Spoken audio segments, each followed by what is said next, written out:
Hello and welcome everyone. We are so glad to have all of you take time out on this Sunday evening to be here today and to help us actually add more energy and passion to this conversation that we call pausing the silence on menopause. And we have a very distinguished and interesting panel here today with us. And without further ado, let me go ahead and actually introduce them to you. And I'd like to start with Dr. Subuhi. Dr. Subuhi is a consultant obstetrician and gynecologist. She's a fetal ultrasonologist and with a special interest in infertility management and treatment for folliculometry. Good success rate approach is her mantra. She is here today as a menopause specialist who has been helping a number of her patients and also advising in this space. So welcome, Dr. Sabuhi. Glad Thank to you so much. Thank you so much. um, in we have two very interesting ladies here today, and I say interesting, I'm going to qualify that as through the course of the discussion. So we have Malvika Singhal, um, who is the founder of Bloom, an executive search consulting, global executive and leadership specialist. She's a DEI leader. And over the years, her experience has ranged from talent acquisition, executive search, leadership development, managing and growing talent, providing the best employee experience, building and managing world-class teams, driving diversity, equity, and inclusion strategies, cultural immersions, deciding comp strategies, employee relations, being a trusted advisor and partner for business, change management, mergers and acquisitions. Wow, that was quite a mouthful, Malvika. But here we have her today as the founder of the Bloom community, Demystifying Menopause, a social community for women undergoing menopause. Thank Welcome, you. Malvika. Thank you. It's lovely to be here. Yeah, lovely. We joined again by our very own Deepti Rishi, who is also a member of the Abhyudaya community. She's an HR leader, an HR transformation expert, and leadership coach with over 24 years of work experience across different facets of core strength lies in business partnerships, enabling growth and creating high performance culture through strategic HR practices and initiatives. She's the co-founder of Bloom with Malvika. And together they have been demystifying menopause and creating this space, a social community for women undergoing menopause. Welcome, Deepti. Lovely to have you here today. Thank you. Thank you. So, menopause. Well, I think we've a lot of us who are here today. Thank you also for sharing what you're really keen to learn more about through the forms that you filled out and share your interests and questions. Um, I think just taking a cue from some of the questions and some of the thoughts that have been top of our mind, Dr. Subuhi, I would like to start this discussion with, a question for you. We keep hearing about terms like menopause, perimenopause, and I think a lot of it is understood, but not entirely by many of us.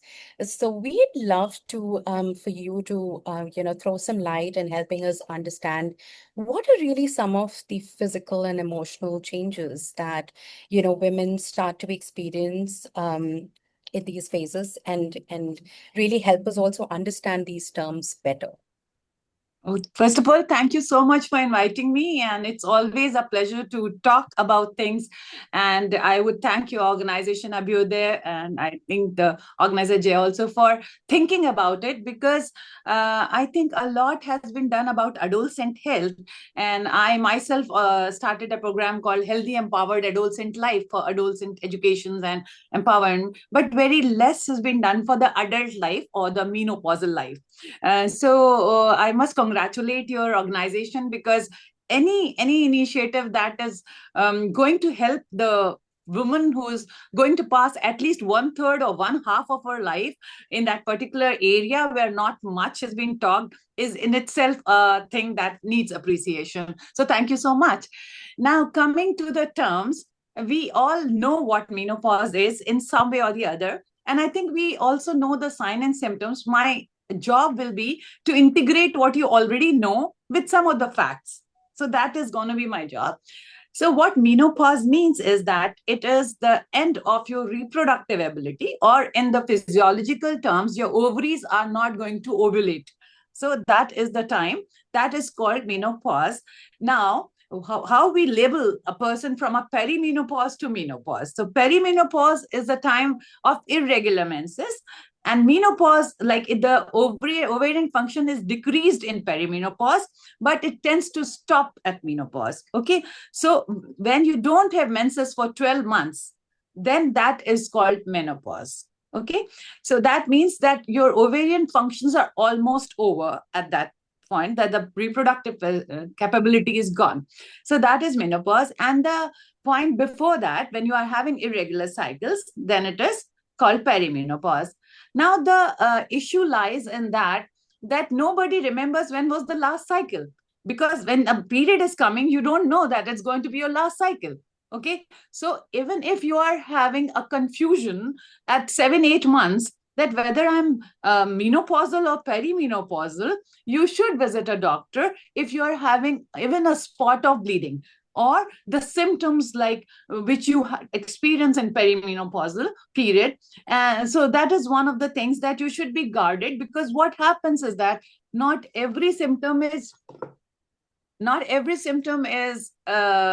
can be just ignored that you are reaching menopause, because there can be aging along with the decreased estrogen level that can be together. Now, symptoms specific to menopausal and perimenopausal are, of course, hot flushes or hot flashes, which we always know is one of the things that we say, okay, anybody who's having a sudden episode of feeling of a hot or flush or redness of face, and then sudden chilling, like sudden cooling because of vasodilatation.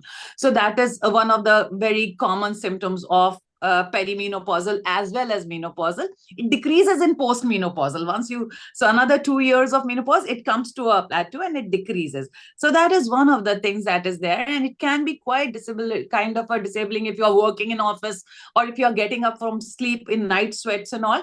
Then the other day you can be more cranky, and you are not talking well or concentrating on driving also. So the sleeplessness and your mental things can be there. So if you are having very frequent hot flushes which are disturbing your sleep also, or you're disturbing your work, you should seek help and go to the doctor, who will evaluate your blood count levels also and see the patterns, that how many times you are getting it in a day. And accordingly, there are normal medicines that are not hormonal medicines that can be given, and other tests can be done, that whether it is related to some biochemical imbalance in the blood. So that is one of the things that is hot flushes. The second thing is that you suddenly start gaining weight at this age. So the waist in which your jeans could just go easily, the waist will increase in size during because of the hormonal decreased estrogen level at this time. There has to be a fat distribution that happens around the waist.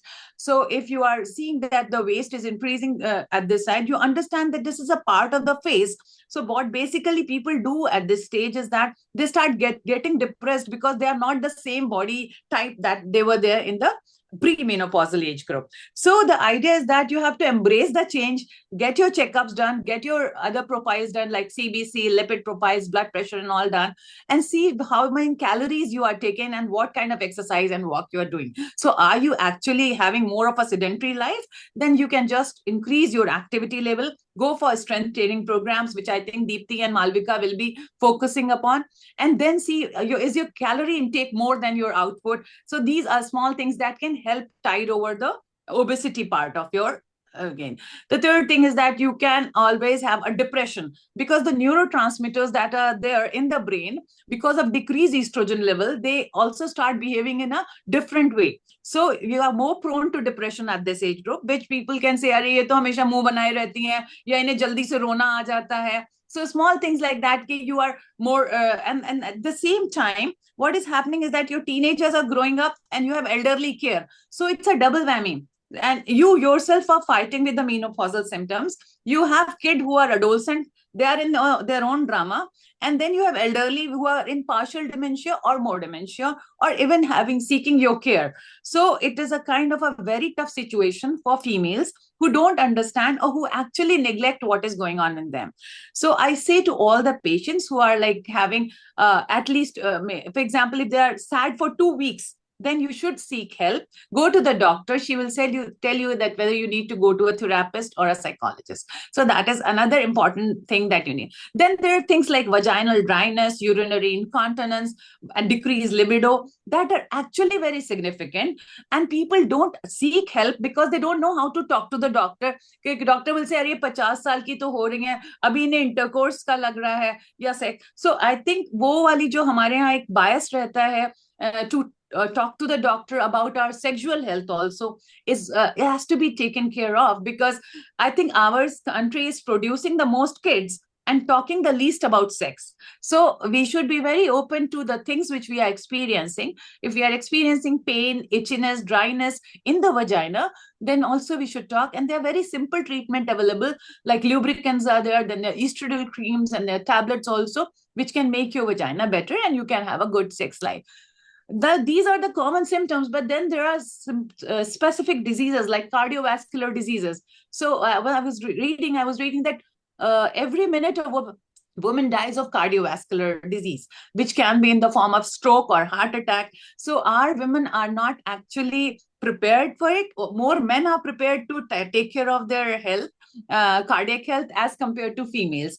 I was just talking to a patient day before yesterday, and her blood pressure was very high. So I said, "Which physician you have shown?" Say, "I had shown a physician in Fortis, and he told me कि जब blood pressure बढ़े तब दवा खा लेना."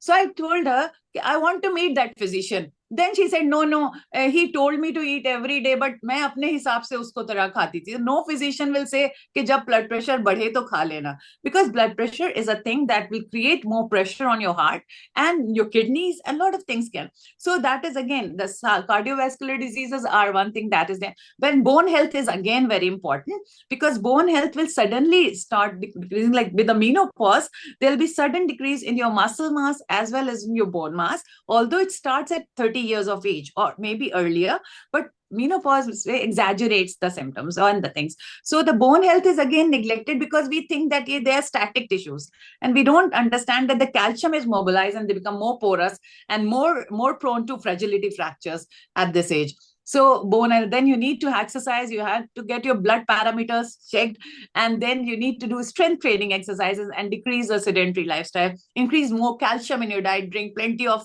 milk, and chach also is very good. So these are the things that is important for the osteoporotic, besides that urinary incontinence and things like that, with like if you cough and the urine leaks, or even if you are under any lifting heavy weight, or you need to go to the bathroom again and again, then you should get your urinary system also get checked up and get evaluated and symptoms. So these are few of the very important symptoms which I feel people should be aware of, and they should seek the help of doctors, and the whole kind of teamwork can be done between the doctors and the patients. Thank you. Thank you, Dr. Sohali. And these are, like you rightly said, there's so many aspects to it. Yeah. The physical and the emotional perspective, right? It's important to have awareness to be able to Exactly. actually connect the dots and say that, okay, Yeah. there is something that requires me to kind of Yes. seek support Yeah. and seek Yeah, advice. one more important point which I just forgot was that about the menstrual irregularity. That is one of the very important things that happens. So I always tell my patients that perimenopausal can have irregularity, but even if you have a drop of blood after about a gap of 12 months in the menopausal, then you should visit a doctor and you should just not neglect it. Because in the perimenopausal, it's waxing and waning of the ovarian function. But in the menopausal phase, if you are having bleeding, then you should get a thorough checkup, get a pap smear done, and get a transvaginal ultrasound and an endometrial biopsy done. Sure. Okay. Thank you, Dr. My pleasure. I think I'd like to learn a little from, I think we've discussed, you've shared stories in conversation and as we were prepping for this session today.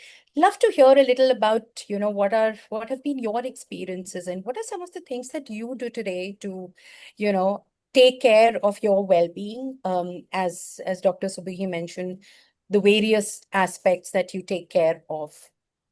Okay.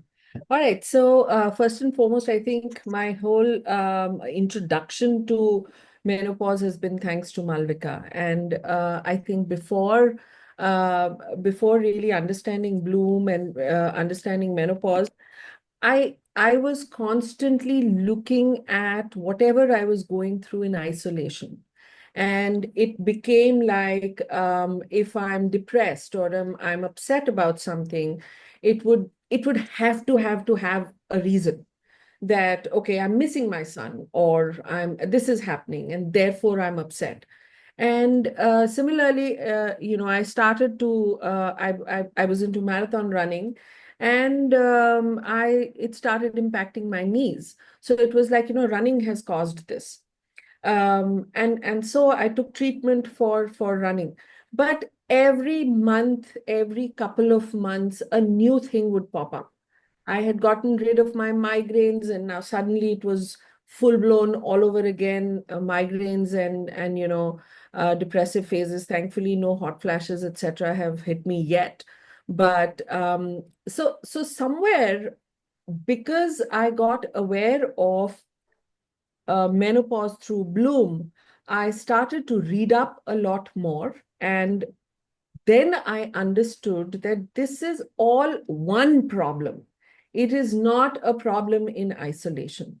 And then what started was various kinds of things. Of course, getting a thorough checkup, which is the first thing that one needs to do.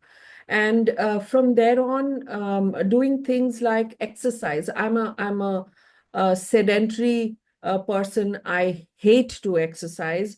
I can dance, but you give me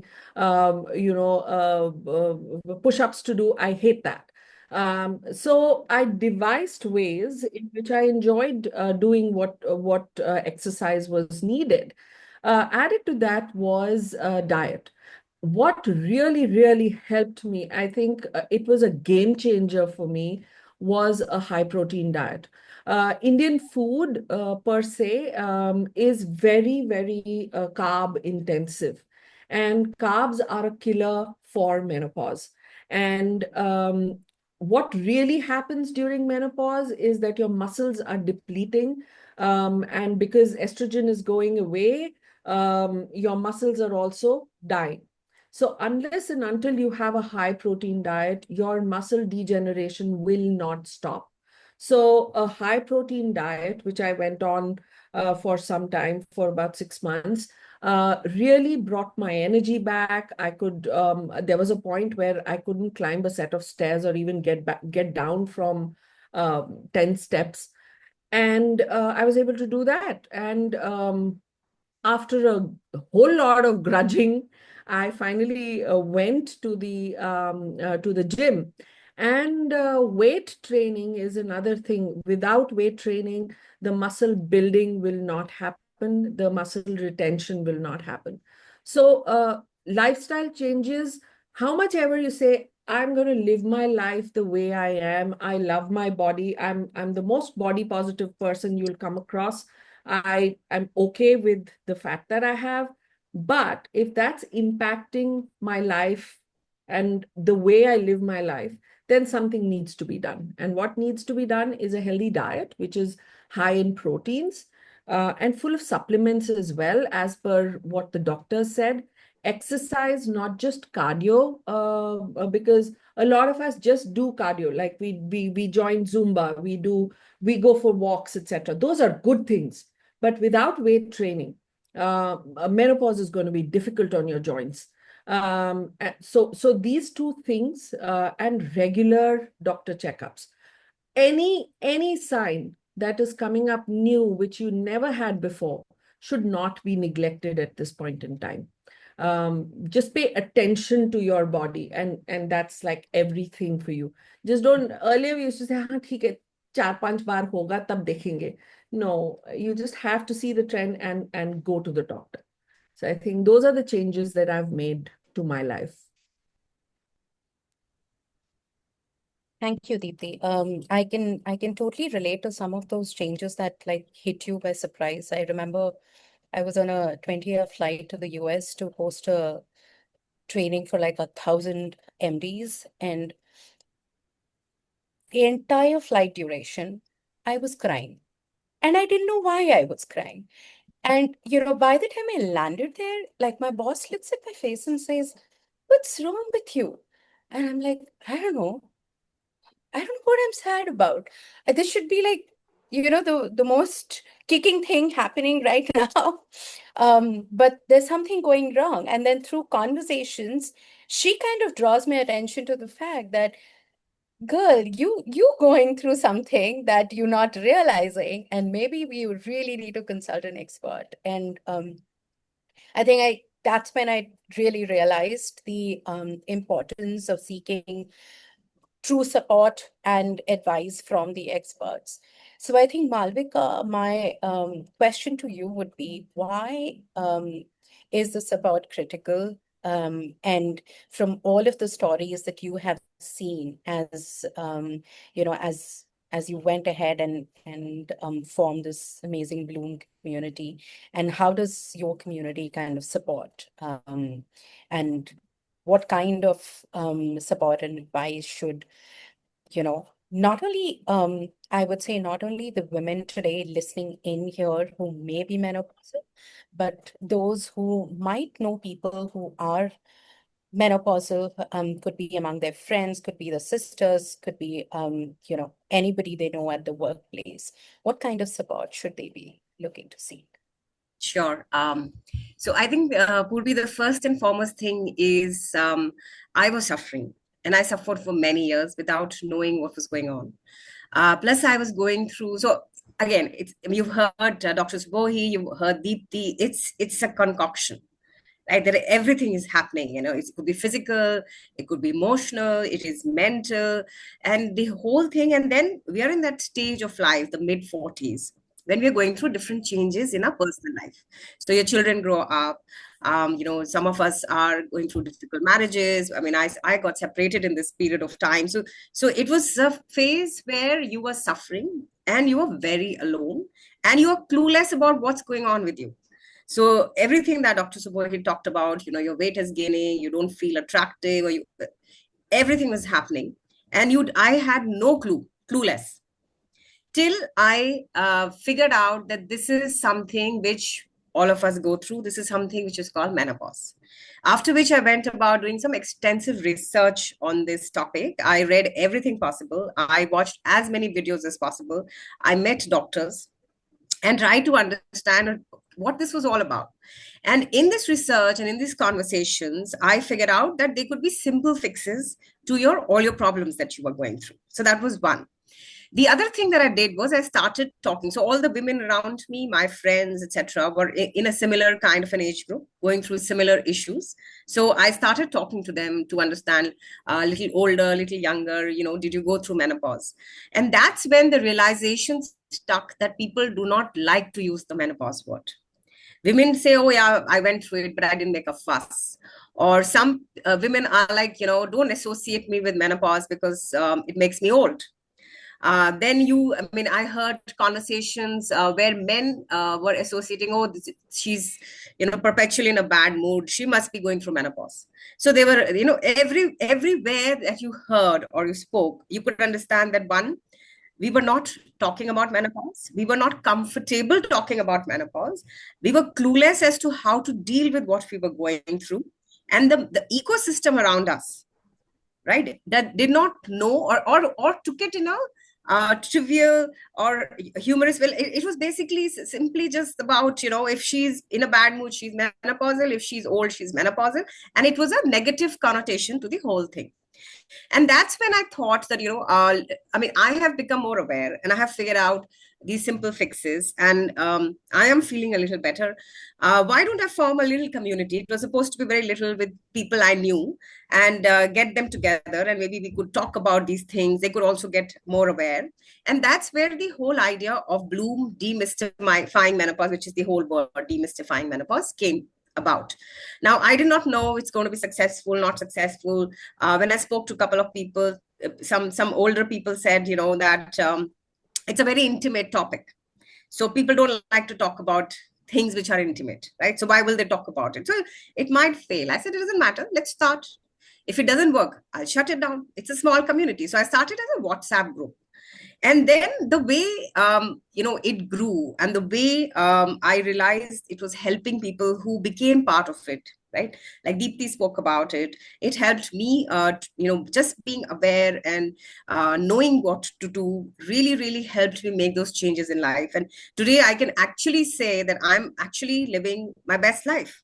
And I think a lot of us can say that, who are part of the Bloom group, like Deepthi and a couple of the others there in this part of the journey. So what is Bloom Demystifying Menopause? What is the purpose behind it? So I think the first purpose is to normalize talking about menopause. Menopause is not the M word. Menopause is not something you should hide your face about. You should be, okay, it's a normal part of every woman's life.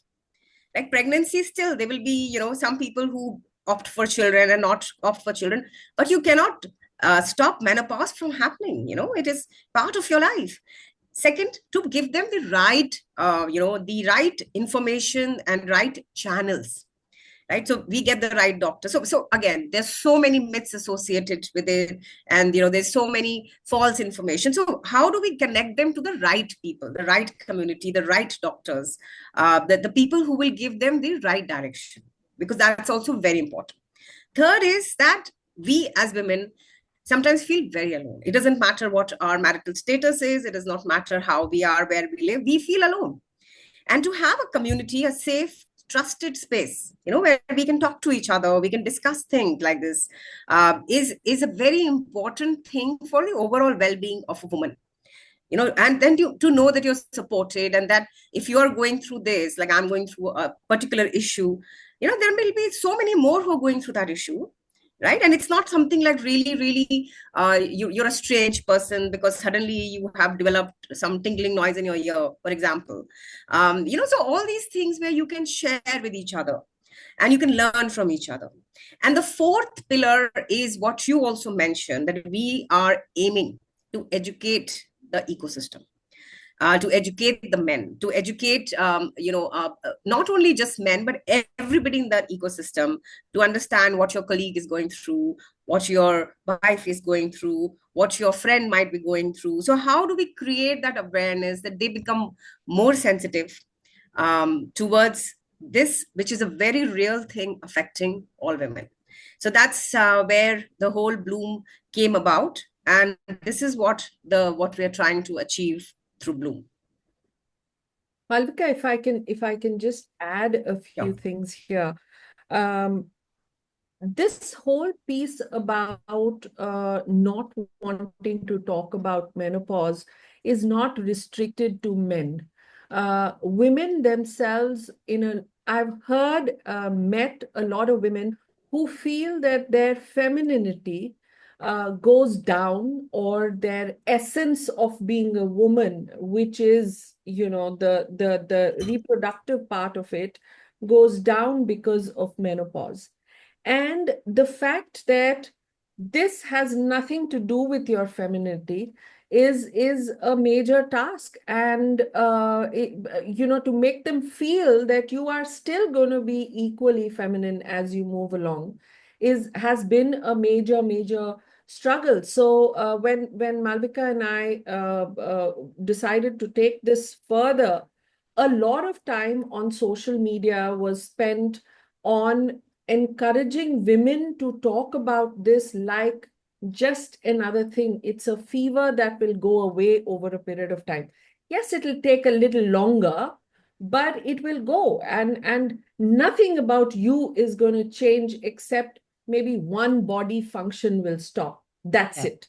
So that particular piece, to encourage women to understand that it is nothing to do with the woman in you. That's been an essential part about it as well. Yeah. So, Purvi, I'd like to add something more to what Deepti is saying. Actually, when we figure out that we are going through this change, right, we can actually move on to the other side of it in a much healthier, happier state of mind than we are before. Because now we are making those changes consciously in our life. So this is something which is what and you can become like a more vibrant holistic when you come out of the other side. Yeah. So Yeah. basically, yeah, I was just going through very many articles. So whenever they give me this task of having a workshop, then besides medical, I read other articles. So one of the articles said that how the word menopause impresses on your brain and the negativity along with it. Like the similar thing with male has never been like that. They also have erectile dysfunctions and many things as they age, but they have not been labeled into something like erectile pause. So it is like menopause has been a kind of a thing that has a patriarchal tinge in it. Okay.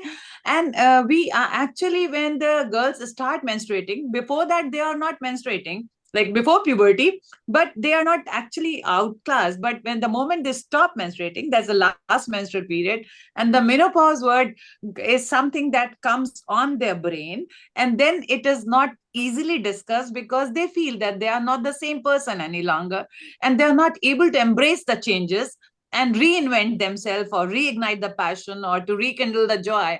So there are many things that they are not able to understand because they are at the in the hindsight, they are pausing to be a woman or pausing to be that feminine. So I guess that the word, this was taken some long time back. It was a different word actually, but then it turned out to be menopause now, which is widely accepted. It was from a different language or Latin or something that I was reading through.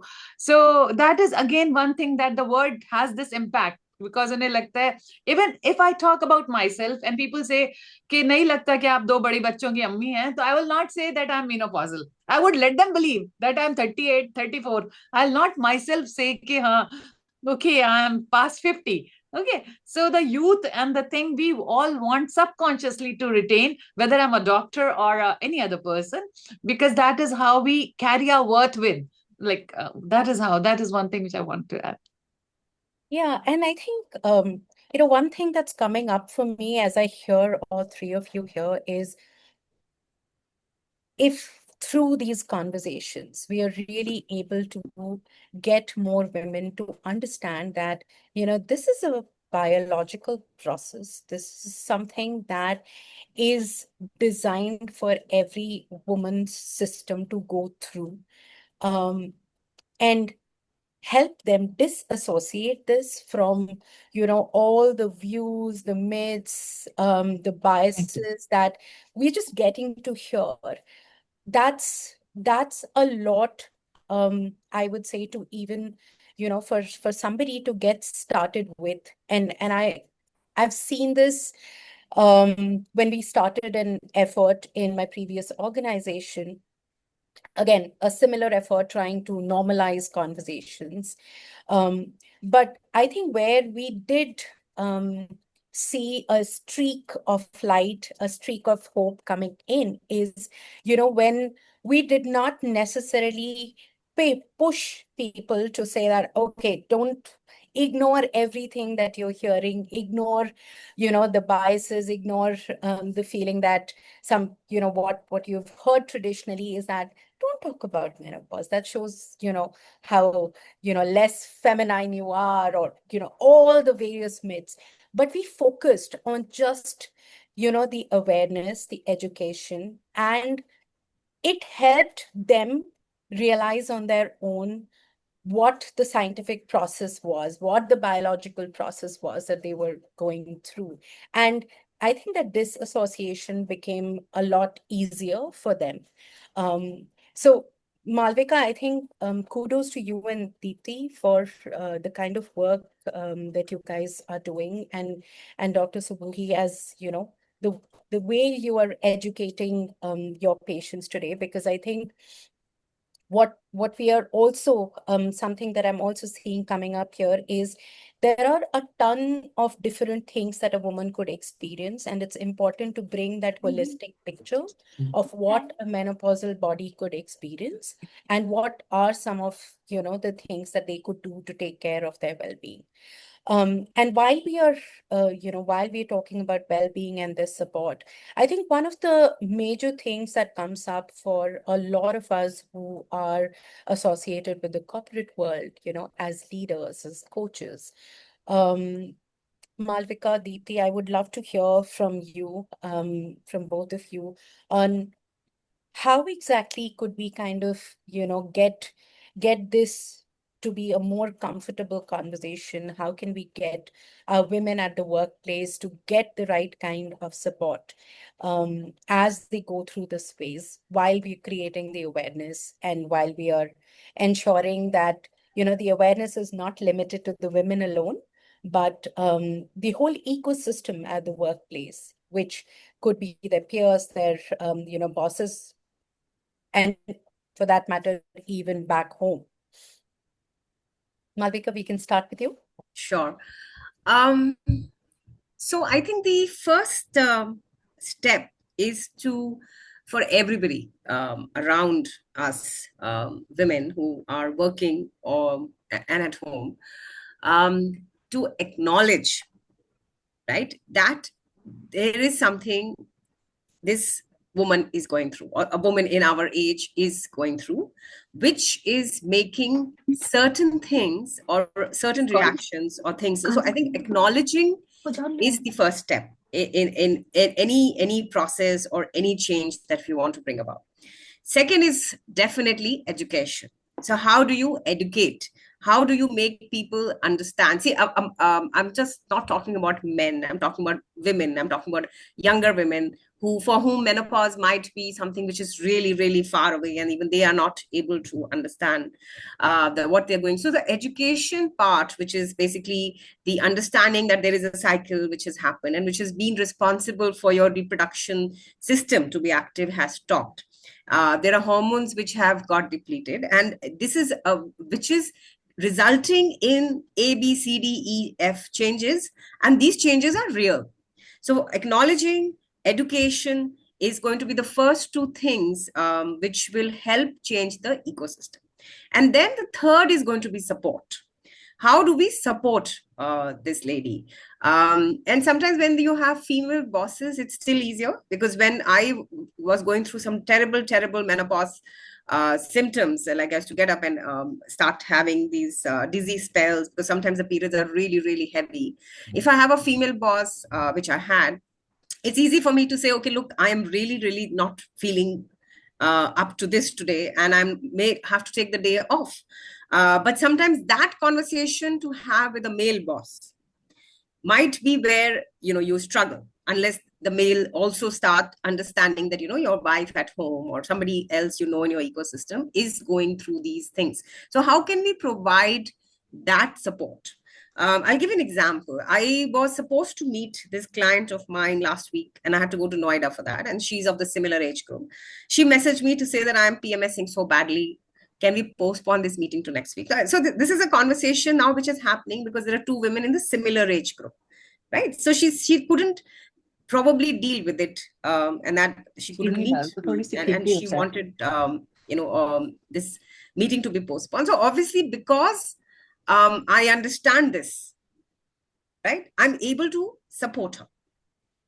Yeah. So my take is this. Deepti, please go ahead and add. Yeah. So I think what you brought out very well is the awareness part of it. And awareness, not just with men, but with women to start with.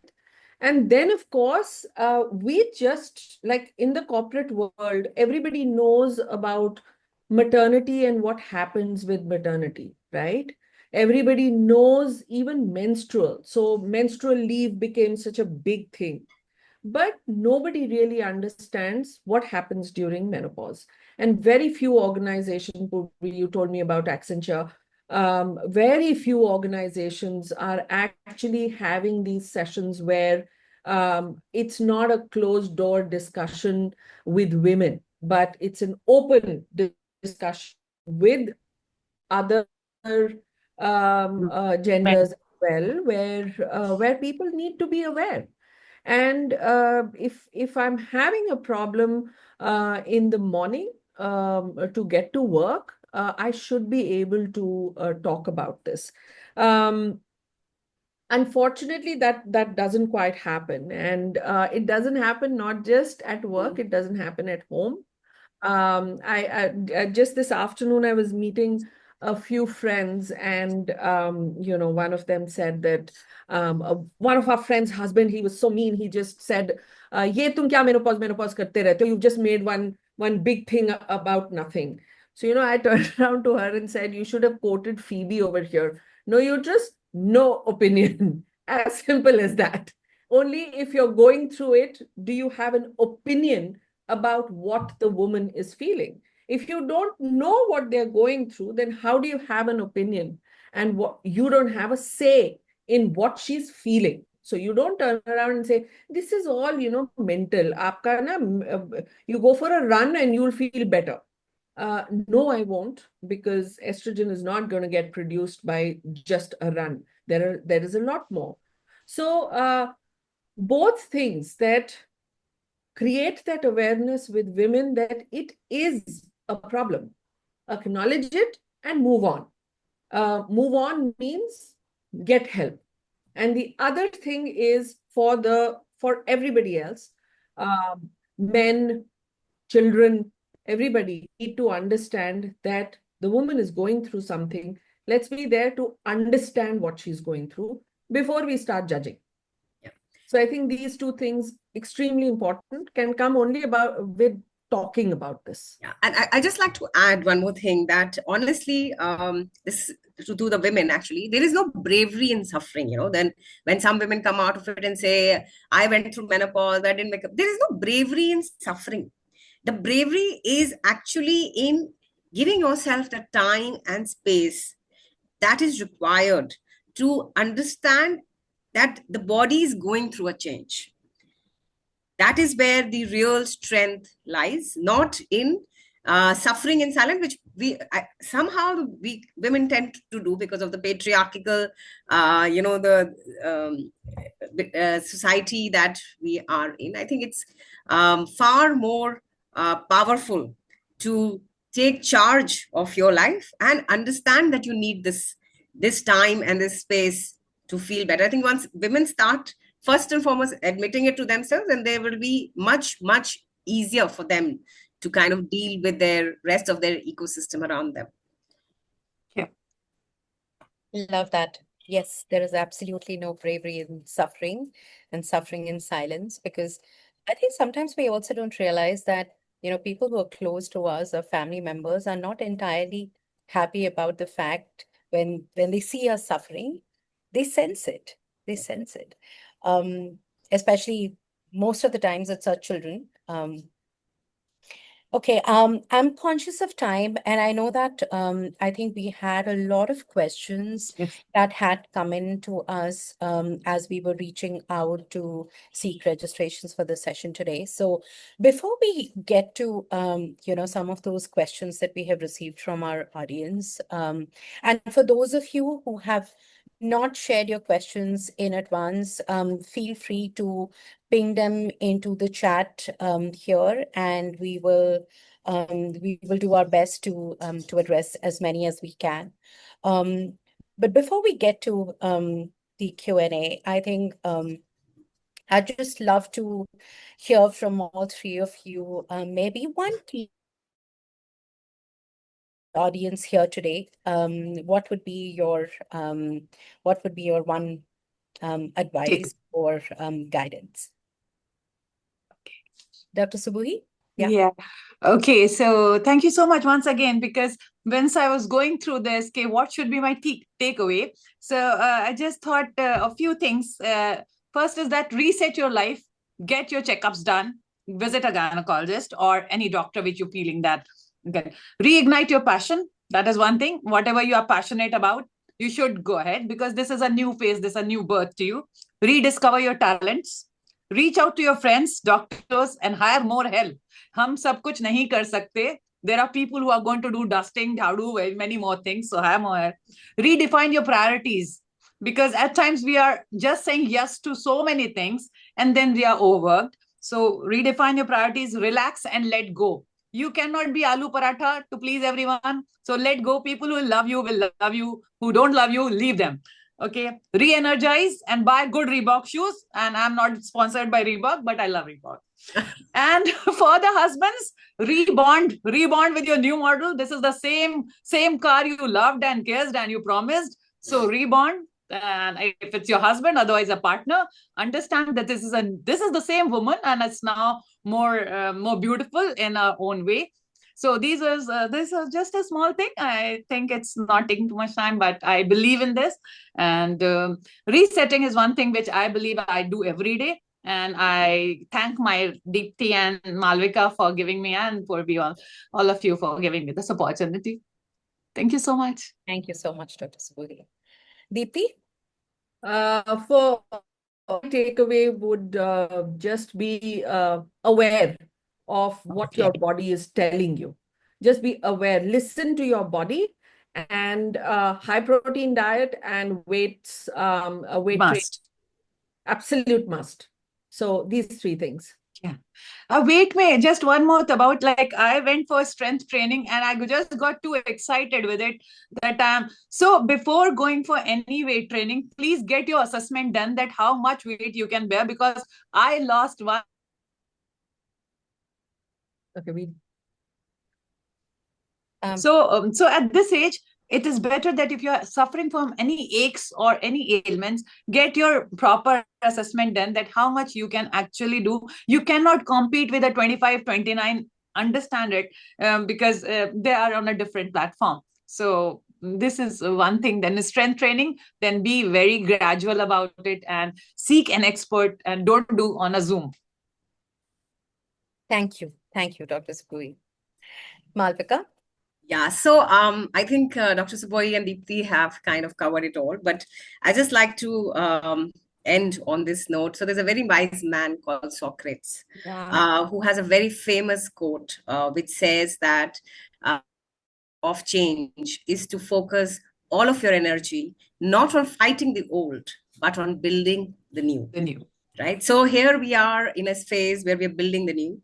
And the last thing which I want to tell all women here and everywhere, that ladies, we deserve to bloom in every stage of our life.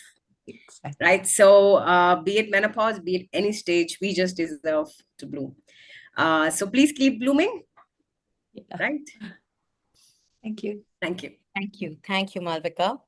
I think this has been an amazing, amazing conversation here today, and I can already see a lot of love pouring into the. Oh, thank you. I think we can get to some of the questions as well. Dr. Subuhi, I think this question would be for you to understand what exactly is the age at which Indian women mostly tend to start experiencing the symptoms of perimenopause. Perimenopause can be they can start experiencing after 35 to 45. So that is the time that they can, depending upon, because Indians get earlier menopause as compared to the Western people. Western, they are like 50 and 52. In India, it's like 45 to 47 is the average age of menopause in India. So they can start a perimenopausal symptom 6, 7 years before that. And that comes with 36, 37. So if they are experiencing hot flushes and or depression or crying episodes, that can be a part of the hormonal imbalance that their ovaries are trying to slow down now. Okay. And I think a related question here, but we not all gynecologists necessarily are menopause specialists. So would the advice be to kind of necessarily look out for a menopause specialist, or they could reach out to any gynecologist? So basically, a patient, see, as a gynecologist, when we are studying everything. We have studied the many, so all the gynecologists have studied. Now, depends upon what area she is focusing on. So, for example, if she is into birthing babies all the time, she will not be having the time to listen to the stories. So, what menopausal or perimenopausal women want is that a person who can has time to listen to them, because after taking a proper history, any doctor can come to a conclusion that what exactly are the wrong things.